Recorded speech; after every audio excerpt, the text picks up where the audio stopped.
My wife skipped my graduation to pool party at her ex's house.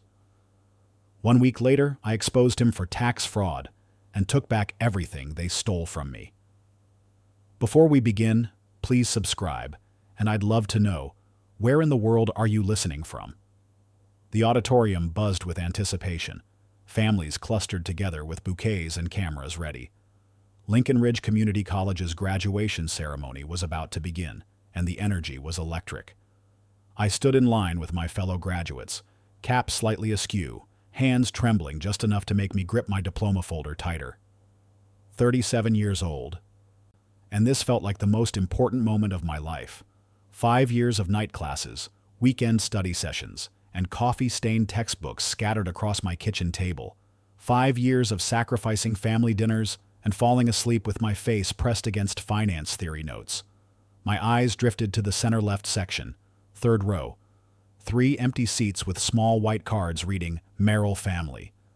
I'd paid extra for those premium spots, close enough for Emily to get good photos, positioned perfectly so Caleb and Sophie could wave when they called my name. The morning had started at 6:15 a.m. I'd ironed my dress shirt twice, steamed the graduation gown until it hung perfect. The house was silent, Emily's door closed, the kids presumably still sleeping. I'd set up coffee and toast in the kitchen, waiting for the familiar shuffle of bare feet on hardwood. But the house remained still. Before leaving, I'd scribbled a note on the kitchen counter. "I'll see you at the ceremony. Seats are center left, third row. I got the premium ones." The parking lot had been chaos. I'd parked 3 blocks away, carrying my regalia like sacred robes. All around me, families posed for photos. A grandmother helped her grandson adjust his cap. A father lifted his daughter onto his shoulders. Everyone was smiling. Everyone except me. I checked my phone. No messages. Nothing from Emily, Caleb, or Sophie. The screen showed 10:47 a.m. Ceremony started at 11. I typed a quick text to Emily. "You guys nearby?" Delivered, but no response. The processional music began. As we filed into the auditorium, I scanned the crowd one more time. The Merrill family cards sat untouched. 3 empty seats in an ocean of occupied ones. Maybe they were running late. Maybe they'd stopped for flowers. Dean Morrison began calling names. Michelle Anderson, Bachelor of Arts in Communications. Applause erupted from the right side, a family of 6 on their feet cheering. David Chen, Master of Information Systems. More cheers, camera flashes, a grandmother blowing kisses. My heart hammered as we moved through the alphabet, getting closer. Lucas Merrill, Master of Business Administration, summa cum laude. I walked across that stage on autopilot. The stage lights were bright, warm against my face.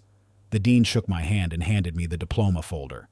I smiled for the photographer's camera, a practiced expression I'd been perfecting in bathroom mirrors for weeks. From the podium, I could see everything, every proud family, every standing ovation, every moment of pure joy. And I could see my 3 empty seats, as stark as missing teeth in a smile. No applause carried my name.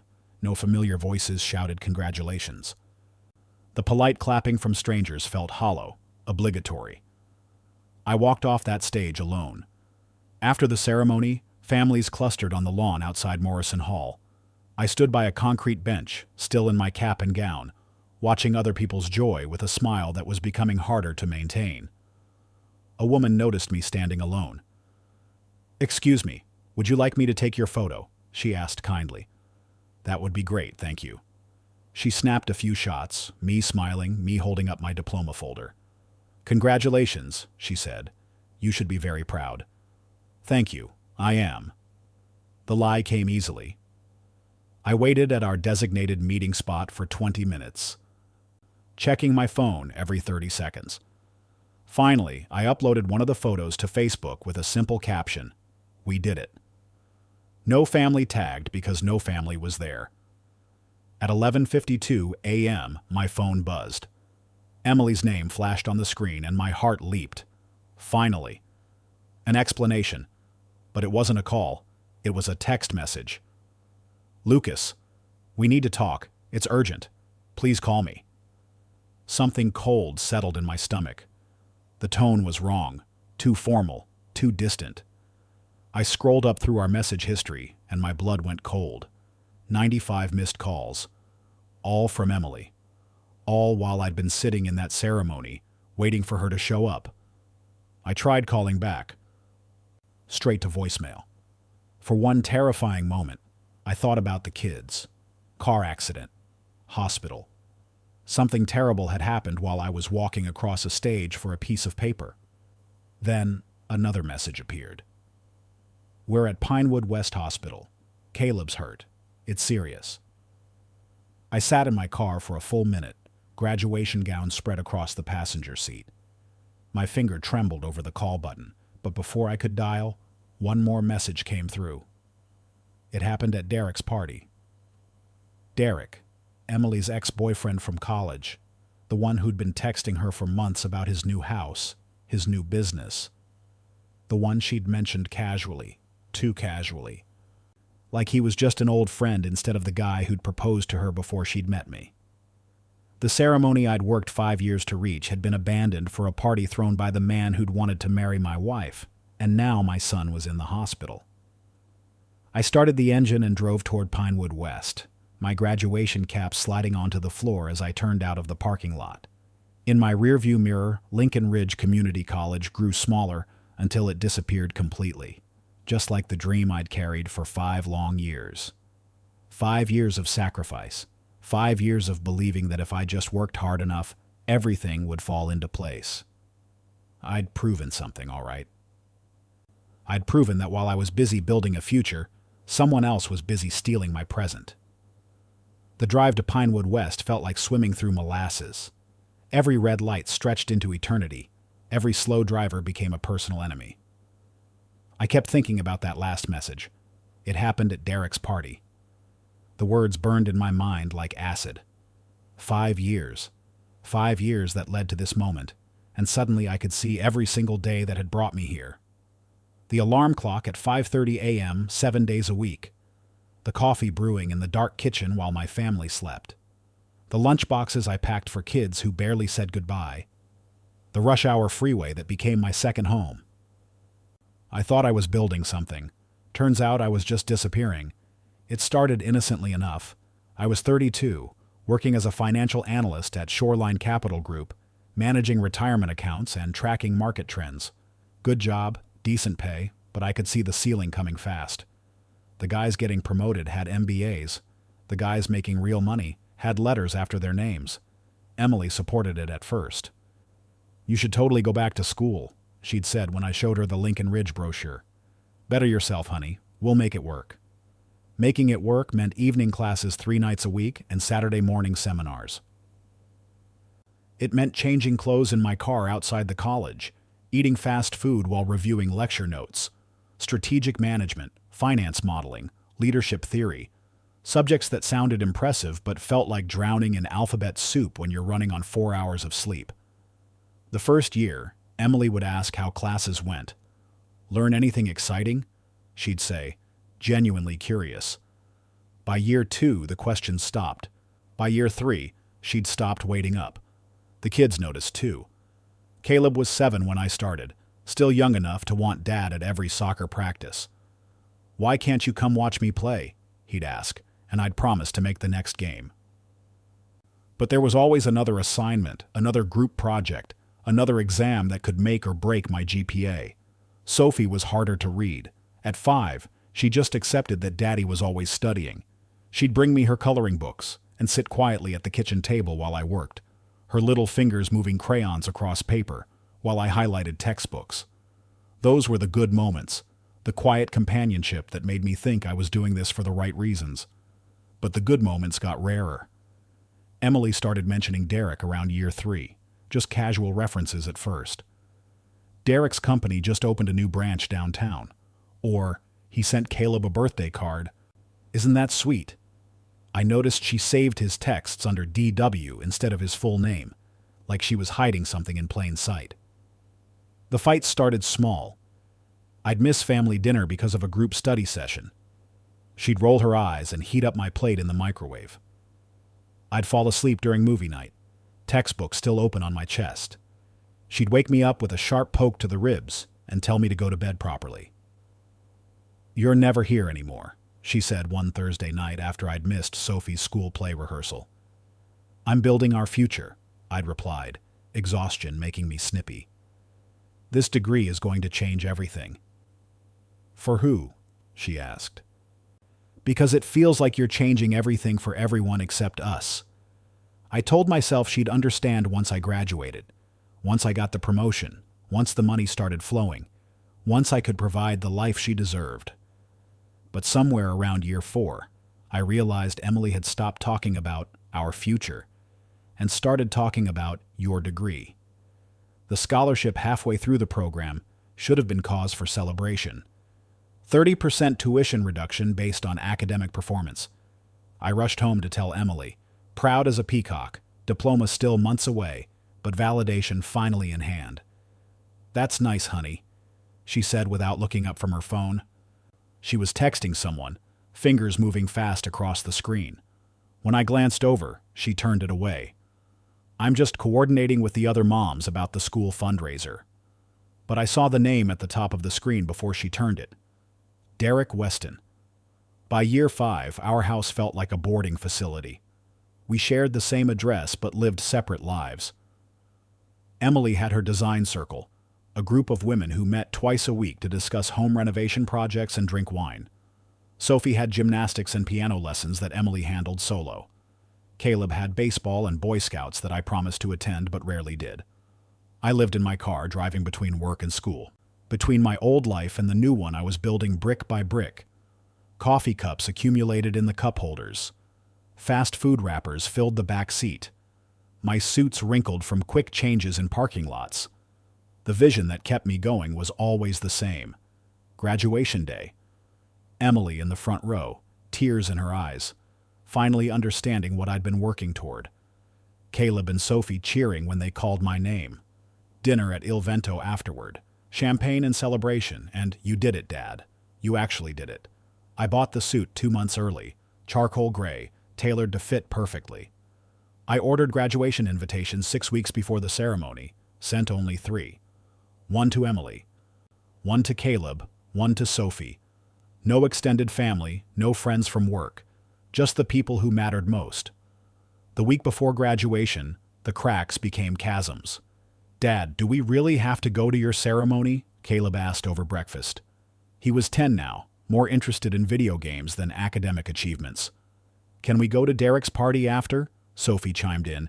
"He's having a pool party, and there's going to be a DJ." Emily didn't defend me.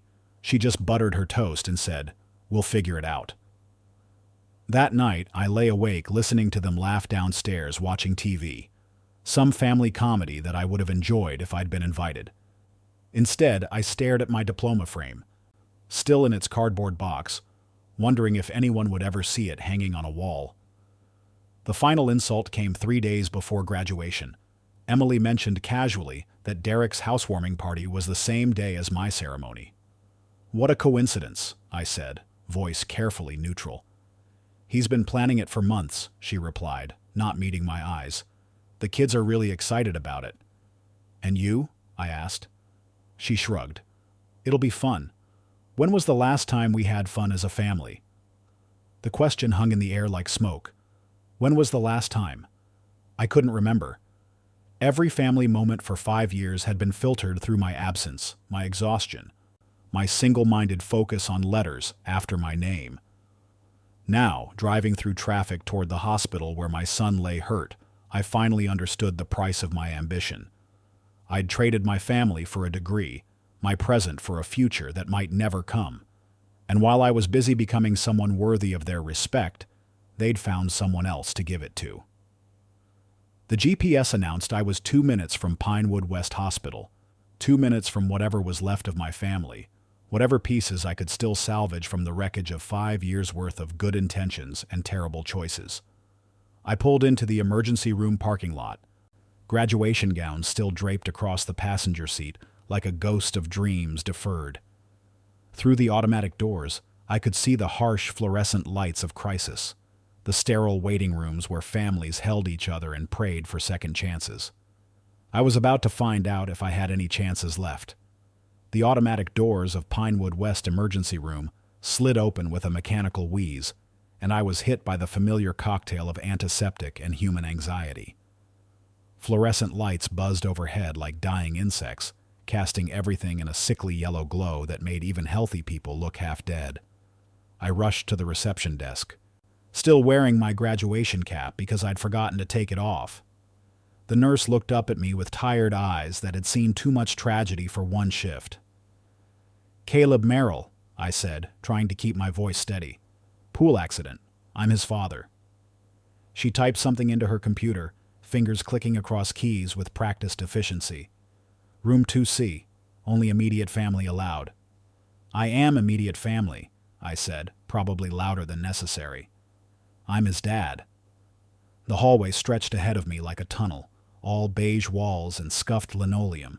My dress shoes squeaked against the floor as I half walked, half ran toward the room number she'd given me. Each step felt like walking through quicksand, time stretching and compressing in ways that defied physics. I pushed open the door to room 2C and stopped dead. Caleb lay on the hospital bed, his left leg suspended in traction, wrapped in enough bandages to mummify a pharaoh. His face was pale but alert, and when he saw me, his eyes lit up with relief that broke my heart into 1,000 pieces. "Dad." His voice was small, younger than his 10 years. "You came." "Of course I came, buddy." I moved to his bedside, careful not to jostle any of the medical equipment. "Of course I came." Emily sat in a plastic chair beside the bed, her face streaked with makeup and tears. She looked up at me with an expression I couldn't read. Guilt, maybe, or anger, or just exhaustion. Sophie was curled up on a bench under the window, clutching a stuffed elephant that had seen better days. And standing in the corner, arms crossed like he belonged there, was Derek Weston. He looked exactly like I'd imagined. Tall, tanned, wearing linen slacks that somehow hadn't wrinkled despite spending hours in a hospital. His hair was perfect, his posture relaxed, like he was attending a casual business meeting instead of a family crisis. He held a hospital coffee cup like it was a latte from some trendy cafe. "Lucas," he said with a nod, like we were old friends. "Glad you could make it." Glad I could make it, to my son's hospital room. The audacity of it hit me like a physical blow. "What happened?" I asked Emily, ignoring Derek completely. "The deck collapsed," she said, voice hollow. "Caleb fell through, landed on some metal framework underneath." A nurse appeared in the doorway, clipboard in hand. She was young, probably fresh out of nursing school, with kind eyes and the sort of gentle demeanor that made you trust her instantly. "Are you the father?" she asked. "Yes." "The good news is there's no permanent damage. Fractured tibia, some bruising, but he'll heal completely. We're keeping him overnight for observation." Relief flooded through me like a dam breaking. Thank God. "The deck was a last-minute addition," the nurse continued, consulting her notes. "Apparently built for the party. No permits filed, no inspection submitted." I turned to look at Derek, and something cold settled in my chest. "You built an illegal platform?" He shrugged, unperturbed. "It was supposed to hold a DJ booth. The contractor assured me it would be fine." "The contractor you hired 2 days ago?" I asked. "For a structure that kids would be playing on?" "Hey now," Derek said, setting down his coffee cup. "Accidents happen. The important thing is Caleb's going to be okay. And don't worry about the medical bills. My insurance will cover everything." Your insurance? Like this was about money. Like throwing cash at the problem would erase the fact that my son was lying in a hospital bed because of his negligence. "This is exactly the kind of thing I was worried about," I said to Emily. "Unregulated construction, cutting corners, putting the kids at risk." "Don't you dare," Emily snapped, standing up so fast her chair scraped against the floor. "Don't you dare put this on me. You weren't even there, Lucas. You haven't been anywhere for years." "I was at my graduation ceremony," I said. "The one you were supposed to attend." "Your graduation," she repeated, voice dripping with disdain. "Right. Because everything always comes back to your degree, doesn't it? The words hung between us like a loaded gun. 5 years of resentment, 5 years of missed dinners and broken promises, all condensed into that single sentence. Dad? Caleb's voice cut through our argument like a knife. Can you come here? I moved to his bedside, leaving Emily and Derek to their awkward silence. Caleb reached for my hand with fingers that felt impossibly small and fragile. I wanted to go to your graduation, he whispered. I really did. But Mom said we had to go to the party first. And then maybe we could come to the ceremony after. My throat closed up completely. It's okay, buddy. It doesn't matter now. But it does matter, he insisted. You worked so hard. Sophie and I know how hard you worked. We hear you studying at night sometimes. Behind me, I could hear Emily and Derek talking in low voices. Something about insurance claims and liability coverage, the practical details of crisis management. But all I could focus on was my son's face, the way his eyes searched mine for forgiveness I should have been asking from him. I'm proud of you, Dad, Caleb said, even if I wasn't there to say it. That's when I started crying. Not the dignified tears of a man who'd overcome adversity, but the ugly, choking sobs of someone whose world had just shifted on its axis. 5 years of sacrifice, 5 years of believing that this degree would somehow prove my worth to my family. And my 10-year-old son was the only one who understood what it had cost me. Sophie appeared at my elbow, having crept over from her bench by the window. She wrapped her small arms around my waist and pressed her face against my side. I'm sorry we didn't come to your graduation, she whispered into my shirt. Mom said it would be boring. I looked over at Emily, who had the grace to look ashamed. Derek, meanwhile, was checking his phone, apparently bored by this display of family emotion. Mr. Merrill? A new voice interrupted. A doctor in scrubs stood in the doorway, looking tired but professional. I'm Dr. Patterson. I treated your son. How is he? I asked, wiping my eyes with the back of my hand. He's going to be fine. Clean break, good alignment. 6 weeks in a cast, physical therapy after that. Kids heal fast at his age. Thank you, I said. Thank you so much. Dr. Patterson nodded. The police may want to speak with you about the accident. Unlicensed construction resulting in injury. There might be charges filed. I felt rather than saw Derek stiffen behind me. Charges? He said. It was an accident. An accident caused by negligence, Dr. Patterson said matter-of-factly. That's for the authorities to determine. After the doctor left, the room fell into uncomfortable silence. Caleb had drifted off to sleep, exhausted by pain medication and emotional trauma. Sophie climbed onto the bed beside him, careful not to disturb his injured leg.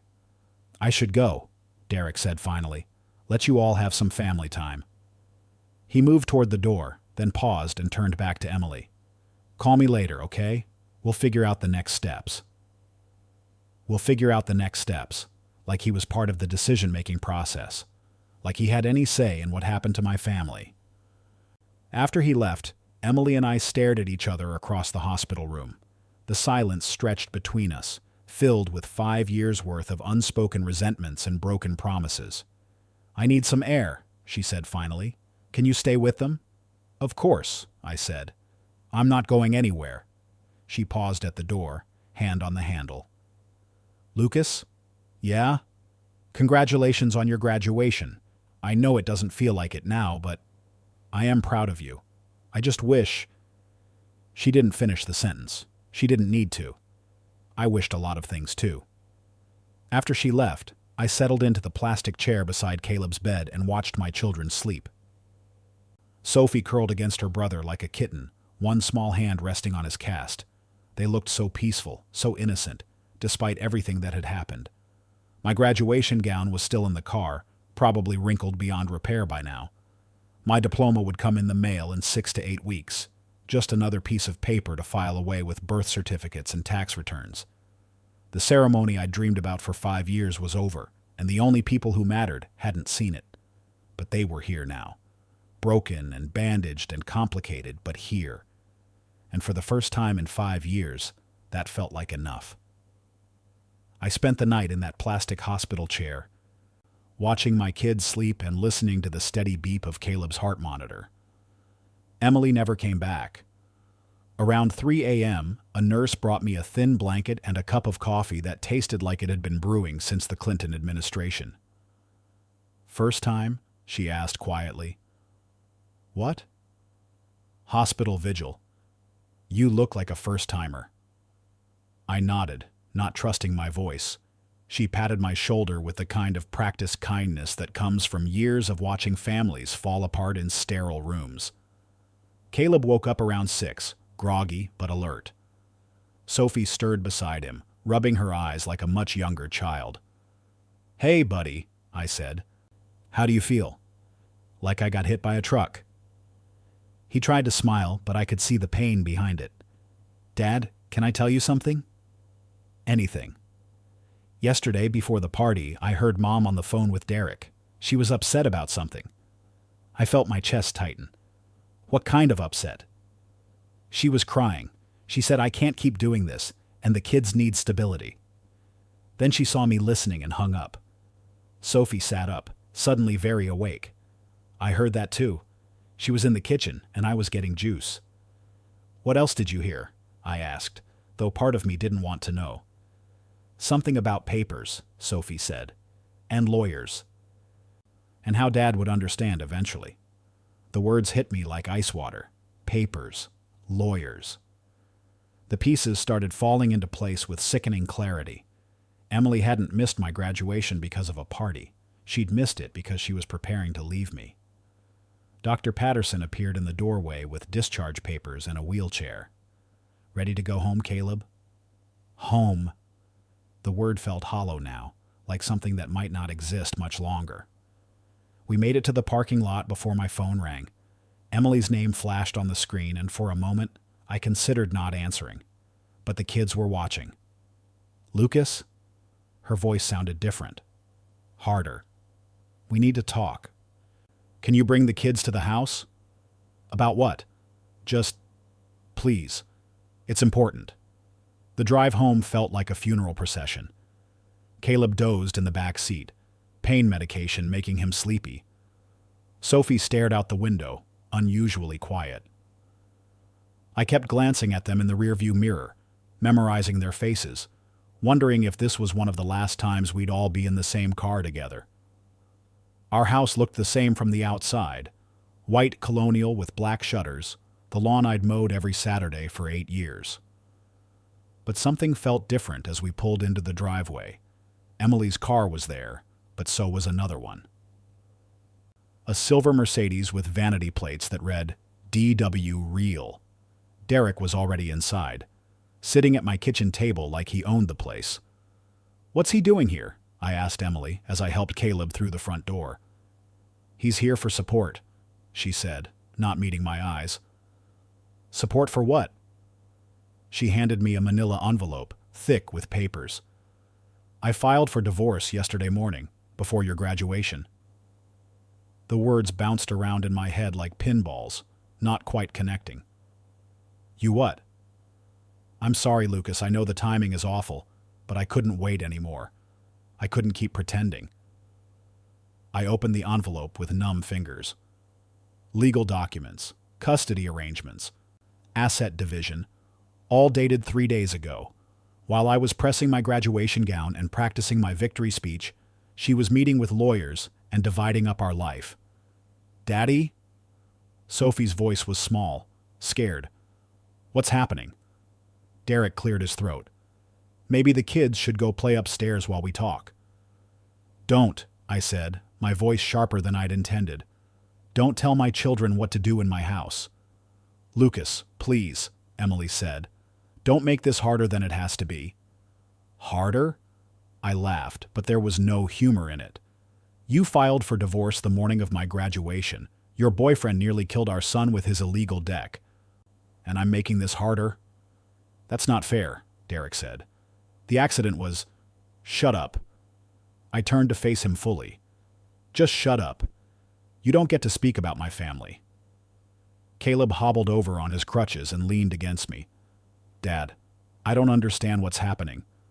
I put my arm around him, feeling the weight of his small body against mine. Your mom and I need to have a grown-up talk. Why don't you and Sophie go upstairs for a little while? But, please, buddy, I'll explain everything later, I promise. After they left, the kitchen fell silent, except for the hum of the refrigerator and the tick of the wall clock. Emily sat across from me, hands folded like she was in a business meeting. Derek stood behind her chair like a bodyguard. 5 years, I said finally. 5 years I worked my ass off for this family. For you. You worked for yourself, Emily shot back. You disappeared, Lucas. You became a stranger in your own house. I was building something better for us. You were building something better for you. And when you finally finished, when you finally got your precious degree, you expected us to be here waiting with a parade and a trophy. I expected my wife to show up to my graduation. I couldn't. Her voice cracked.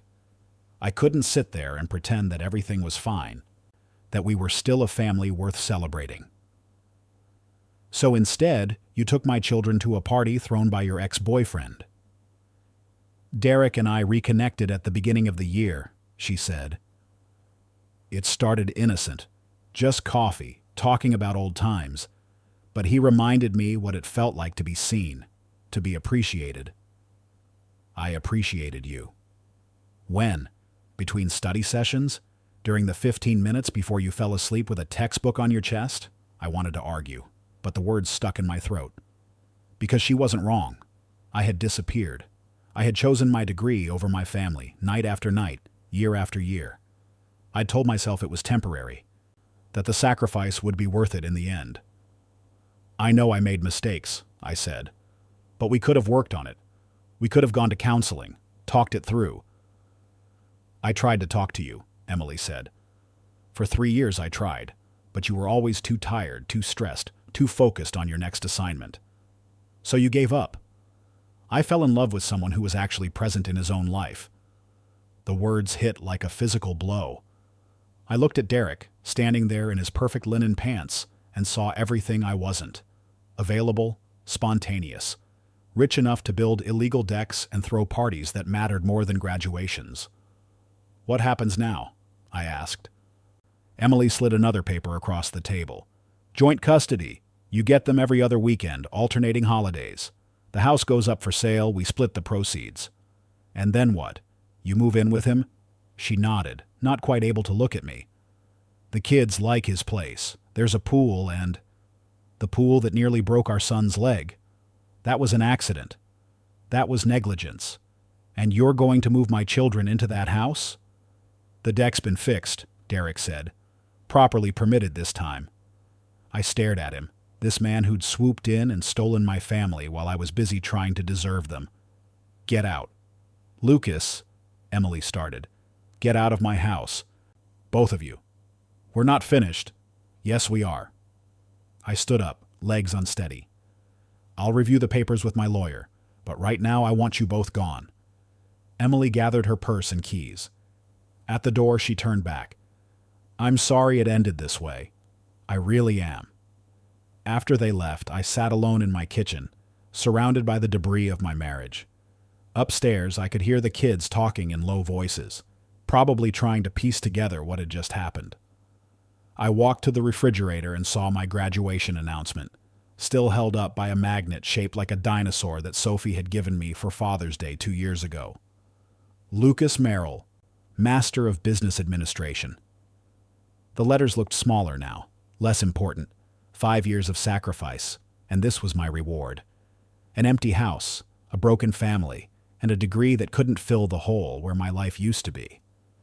But as I climbed the stairs to explain the inexplicable to my children, I realized something had changed in that hospital room. For the first time in 5 years, my kids had chosen me. They'd seen through the chaos and the arguments and the legal papers to the man who'd sat beside a hospital bed all night, just to be there when they woke up. Maybe that was worth something after all.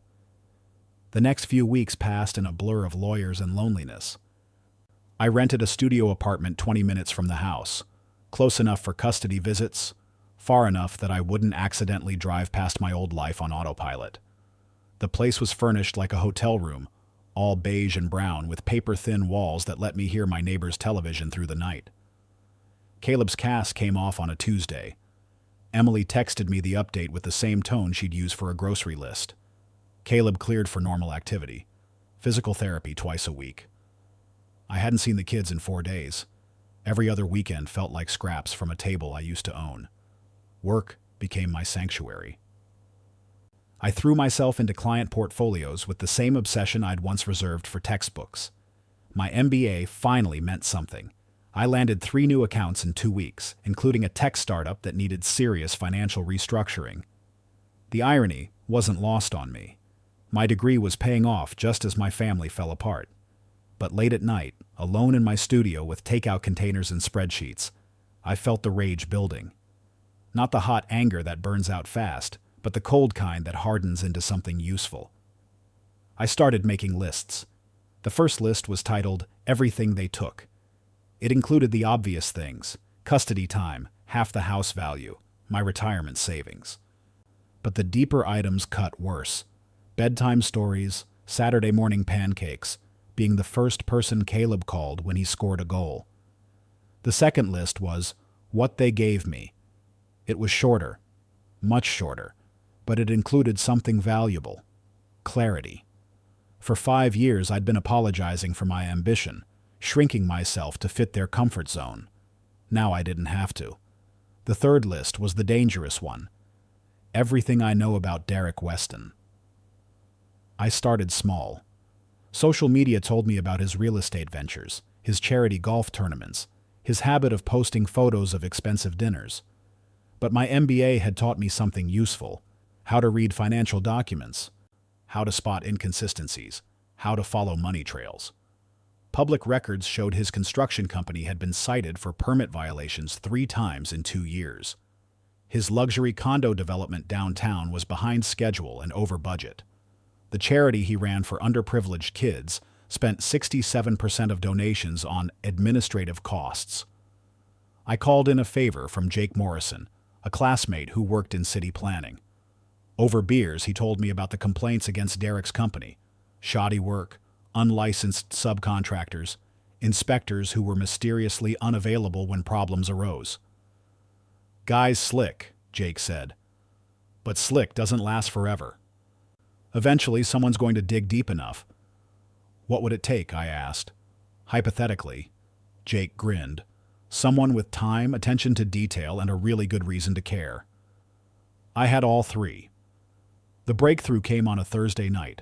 I was reviewing Derek's business filings when I noticed something odd. His company had claimed tax credits for hiring veterans, but the payroll records I'd obtained through a Freedom of Information request showed no veteran employees. Not one. Tax fraud. Federal tax fraud. My hands shook as I cross-referenced the documents. The numbers were clear, undeniable. Derek had claimed over $200,000 in fraudulent credits over 3 years. I made copies of everything, triple-checked my math, consulted with a tax attorney who specialized in whistleblower cases. "This is solid," she said after reviewing my evidence. "Really solid. You could file this with the IRS tomorrow." "What happens then?" "Investigation. Audit. If you're right, he's looking at penalties, interest, and possible criminal charges." "How long?" "Could be months, could be years. But once it starts, it doesn't stop." That night, I sat in my studio apartment with a glass of cheap whiskey and stared at the whistleblower forms. One signature. And Derek's world would start crumbling. One signature, and Emily would see what kind of man she'd chosen over me. But I hesitated. Not out of mercy. Derek deserved what was coming. I hesitated because I realized this wasn't about him anymore. It was about me. About proving I wasn't the pushover who'd disappeared into his textbooks while his family slipped away. I signed the forms and mailed them the next morning. 2 weeks later, Emily called me crying. "Lucas, something's wrong with Derek's business. There are investigators asking questions, freezing bank accounts. He says it's just a misunderstanding, but you don't believe him," I finished. "I don't know what to believe anymore. The kids are scared. Caleb keeps asking why there are men in suits at Derek's house." "Where are you staying?" At my sister's. Derek says it's temporary, just until things get sorted out. I almost felt sorry for her. Almost. Emily, I need to ask you something, and I need you to be honest. Did you know about his business practices? What do you mean? The permit violations, the tax issues, the way he cuts corners. I don't know anything about his business. Her voice was small, defensive. That's not my area. Your signature is on some of his design contracts. Interior work for properties that were never properly inspected. Silence stretched between us like a tightrope. How do you know that? She asked finally. Because I've been paying attention, Emily. It's what I do. You investigated him? I investigated the man who nearly killed our son with his negligence. The man you chose over your family. Lucas. The kids can stay with me until this gets sorted out, I said. They don't need to be around whatever's coming. After I hung up, I felt something I hadn't experienced in months. Peace. Not satisfaction. That would come later. But the quiet certainty that I'd finally stopped being a victim of my own good intentions. The apartment felt less like a prison now. It felt like a command center. My phone rang again.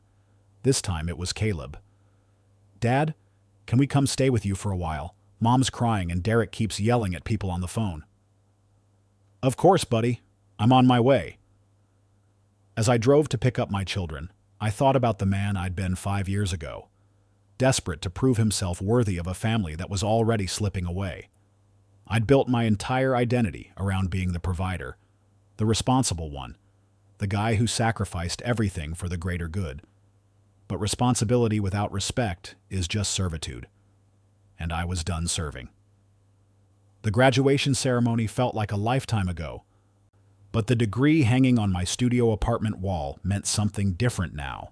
Not just an achievement, but ammunition. Not just validation, but vindication.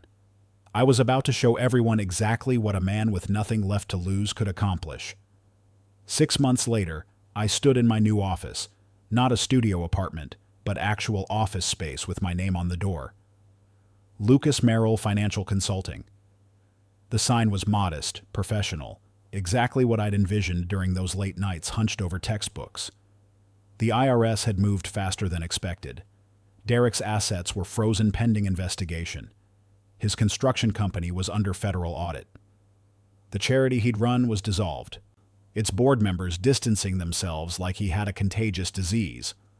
Emily had moved back into our old house, technically my house now, since she'd signed the quitclaim deed to avoid being dragged into Derek's legal troubles. The irony was delicious. She'd chosen financial security over love and ended up with neither. My phone buzzed. A text from Caleb. Dad, can you pick us up early today? Mom's having another crying day. The kids had been living with me full-time since the investigation started. Emily got supervised visits twice a week, but she was too depressed to handle more. Funny how losing a wealthy boyfriend could make someone realize what they'd thrown away. I drove to the house that used to be ours, where Emily now lived alone with her regrets. She answered the door looking older, grayer, like someone had turned down her brightness settings. Hi, Lucas, she said quietly. They're upstairs packing. How are you doing? I asked, though I wasn't sure I cared about the answer. I've been better. She attempted a smile that didn't reach her eyes. I saw the article about your business in the Tribune. Congratulations. The article. Local MBA graduate builds consulting empire from ashes of divorce. The reporter had loved the human interest angle, the man who turned personal betrayal into professional success. 3 new clients had called after it ran. Thank you, I said. I'm proud of you, she added. I know that probably doesn't mean much now, but I am. It means something, I said, though I wasn't sure what. Caleb appeared at the top of the stairs, backpack slung over his shoulder. His leg had healed perfectly, no lingering effects from the accident. He bounded down the steps with the resilience that only kids possess. Ready, Dad? Sophie followed, quieter but smiling when she saw me. Can we get pizza tonight? Sure, sweetheart. Emily watched us with an expression I'd never seen before, longing mixed with acceptance, like someone looking at a life she'd forfeited the right to join. Emily, I said as the kids headed to my car. I need to tell you something. She looked up hopefully, maybe thinking this was the moment I'd forgive her, invite her back into the family she'd abandoned. I filed the report that triggered Derek's investigation. Her face went through several emotions: confusion, understanding, then something like respect. You did that?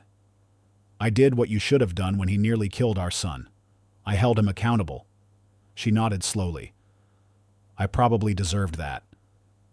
You deserved worse. But the kids don't. We stood there for a moment. Two people who'd once shared everything and now shared only the complicated math of broken families. Will you ever forgive me? She asked. I already have, I said, and meant it. But forgiveness doesn't mean forgetting, and it doesn't mean going back. That evening, the kids and I sat around my new apartment's kitchen table, bigger than the studio, with actual chairs instead of stools. Sophie was working on algebra homework while Caleb practiced piano on his tablet with headphones. Dad? Sophie looked up from her math. Are you happy now? The question caught me off guard. Was I happy? I had my children, my business was thriving, and the man who'd stolen my family was facing federal charges. By any measure, I'd won. I'm content, I said, which might be better than happy. What's the difference? Happy is how you feel when good things happen. Content is when you realize you don't need other people to make good things happen. Caleb pulled off his headphones. Is Mom ever going to be okay? She'll figure it out, I said. People are tougher than they think. Will you help her? I looked at my son, this 10-year-old boy with his father's eyes and his mother's heart. I'll help her be a good mom to you guys. That's what matters.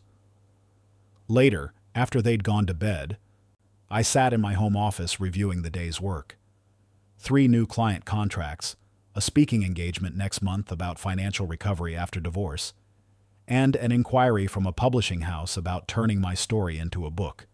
On my desk, framed next to my MBA diploma, was the photo from graduation day, the one the stranger had taken of me standing alone outside Morrison Hall.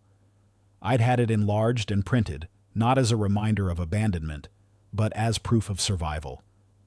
Below it, a handwritten note from Sophie. I see you, Dad. I always did. My computer chimed with a new email. The subject line made me smile. Congratulations from Lincoln Ridge Community College. Dear Mr. Merrill, we've been following your success story in the local media and wanted to reach out. We're planning our annual alumni newsletter and would love to feature you as our graduate spotlight. Your journey from classroom to entrepreneurship embodies everything we hope to inspire in our students. Would you be interested in speaking at our next graduation ceremony? We think current students would benefit from hearing your perspective on perseverance and transformation. I stared at the invitation, remembering the empty seats, the silent applause, the graduation no one came to witness. Now they wanted me back as the featured speaker. I typed my response, Dear Dean Morrison. I would be honored to speak at graduation. My story isn't just about earning a degree, it's about learning that sometimes the most important transformations happen when no one's watching. I have one request. I'd like my children to introduce me. The irony was perfect. The graduation that had marked the end of my old life would now celebrate the beginning of my new one. And this time, the people who mattered most would be there to see it. I closed my laptop and walked to the kids' rooms to check on them one last time. Caleb was sprawled across his bed, sheet kicked off, completely at peace. Sophie slept curled around her stuffed elephant, the same one she'd clutched in the hospital. They were safe. They were home. They were mine. 5 years ago, I'd worked toward a graduation ceremony, believing it would prove my worth to my family. I'd been wrong about the ceremony, but not about the work. Every late night, every missed dinner, every sacrifice I'd made had led me here, not to the life I'd planned, but to the life I'd earned. I turned off the lights and headed to my own room, past the wall where my diploma hung beside that solitary graduation photo. Tomorrow I'd start working on my speech for the next ceremony. This time, I wouldn't be walking across that stage alone. This time, the people who really mattered would be cheering when they called my name. And that, I realized, was worth everything I'd lost to get here.